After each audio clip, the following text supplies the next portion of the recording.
Тревожные звуки пожарной сигнализации будоражат кровь, даже когда тревога учебная. Поэтому здесь даже во время тренировки все по-серьезному. За считанные минуты медицинский персонал, а это более 300 человек в каждую смену, эвакуируется из здания. Рожениц и беременных женщин во время учений беспокоить не стали. А вот эвакуировать грудничков все-таки потренировались. На этих кадрах с камеры наружного наблюдения мы видим действия медперсонала. Оперативно к месту условного пожара прибывают и огнеборцы.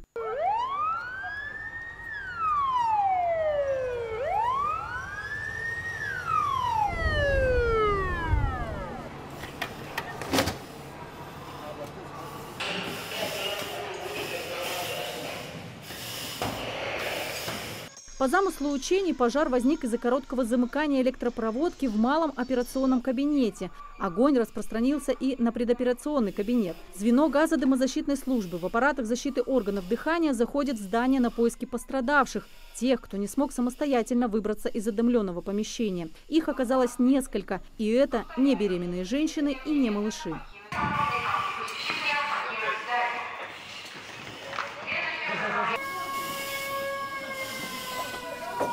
По прибытии наших подразделений было обнаружено 2 пострадавших на 3-м и на 4-м этаже. Это люди из добровольной пожарной команды данного объекта, которых мы успешно эвакуировали и передали карете скорой помощи.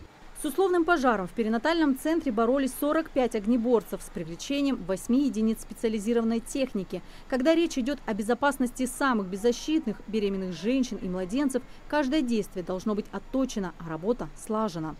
Беременные женщины и дети во время пожара наиболее уязвимы и подвержены гибели и травматизму. Поэтому пожарно-тактические учения на подобных объектах, безусловно, необходимы. Данные мероприятия позволяют отрабатывать не только навыки и действия у персонала центра, а также укреплять взаимодействие с соответствующими подразделениями МЧС, правоохранительных органов, отделов неведомственной охраны.